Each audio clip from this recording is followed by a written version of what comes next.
Brought to you by the Every Dollar app. Start budgeting for free today.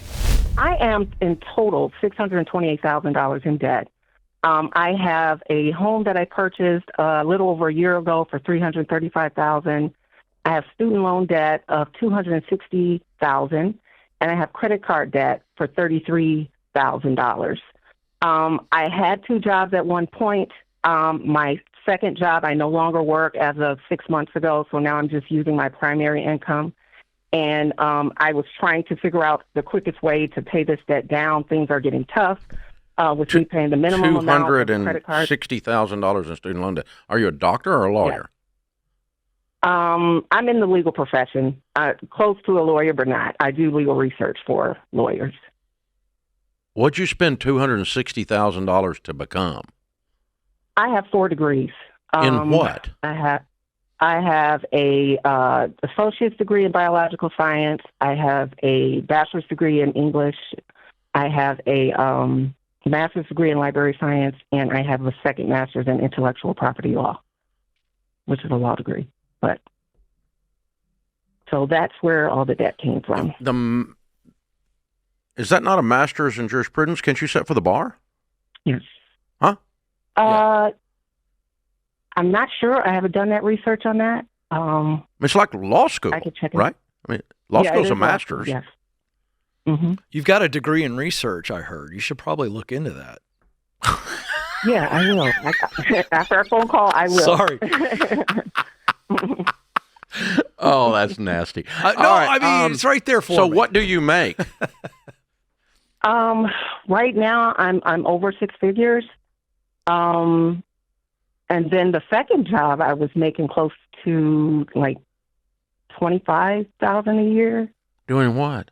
I was consulting in the library world, doing consulting work, helping them build their libraries back up, libraries that are having issues. Yeah. They either don't pay much or you weren't working much. $25,000, huh? Yeah, I wasn't doing a whole lot, maybe about 15, 20 hours a week, if that. 15, 20 hours a week for $25,000 a year is not much. That's horrible. No. Per hour. Mm-hmm. Wow. Okay. Well, what is apparent is that you have a lot of education and a lot of upside potential, therefore, on your income if we can figure out a way to apply that education in a way that makes you more money, which is what you need, is more money and not more degrees. You have plenty of those. Mm-hmm. So, yeah, I mean, it's an income issue, really. And you don't go buy a $300,000 house when you have $300,000 in student loans. That was backwards. But Are you single?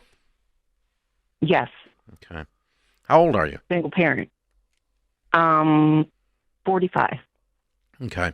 So what I would start asking myself is, what use of some of this education can I do in the marketplace to make the most money? Mm-hmm.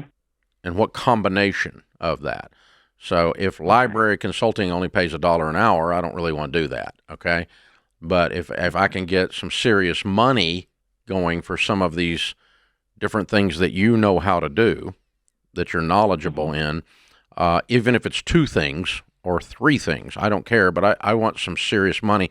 And you don't really have serious money coming from any of these, given your level of education. I mean, making $100,000 or $120,000 or whatever with 14 degrees is not, I mean, this is not working.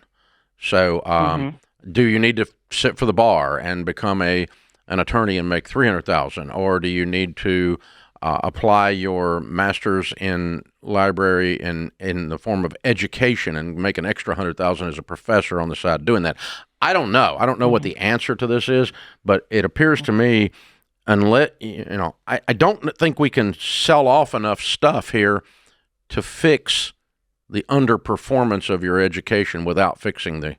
Now, if you get all those things going and you want to speed it up and sell the house, that'll be okay. Okay. But how much equity do you have in the house?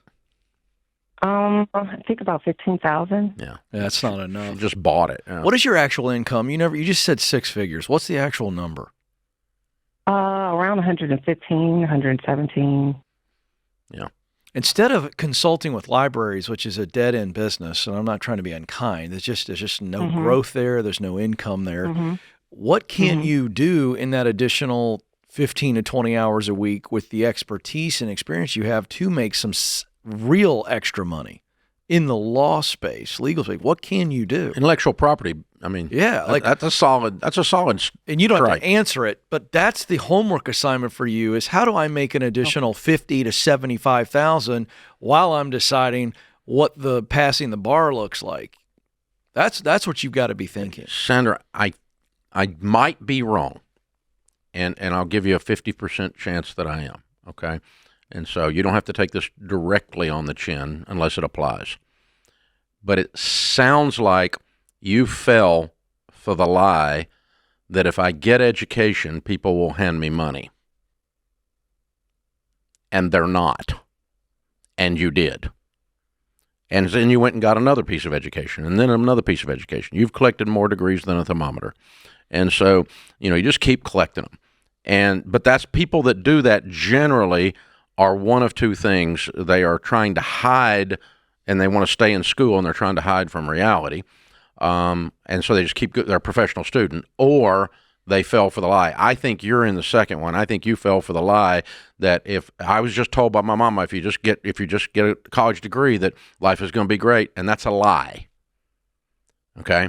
And so you've got to think about how the knowledge that you have gained, and you're a very knowledgeable person. You've got, we can poke fun at all the degrees, but you also you have a breadth of knowledge. It's pretty impressive. And so you got to think about how I can actually, from a utilitarian perspective, take that knowledge and use it to make as much money as possible. And if that had been your goal from the start, you probably would have a different list of degrees and fewer. And so, and it's a mistake people make all the time. They think if I just go to college and get a 4-year degree, that the degree is useless.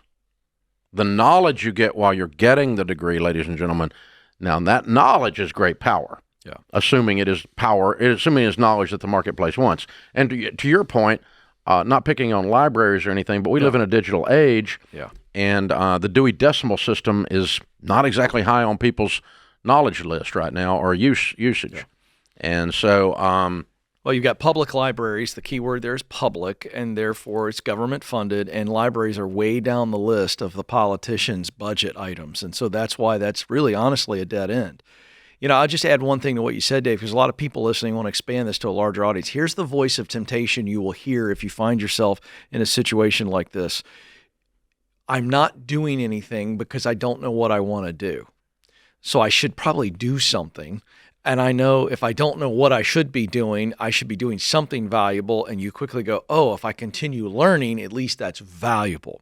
And what happens is you exchange uncertainty and the fear that comes with that for certainty and what you think is the future for that. And to Dave's point, that is not a good exchange.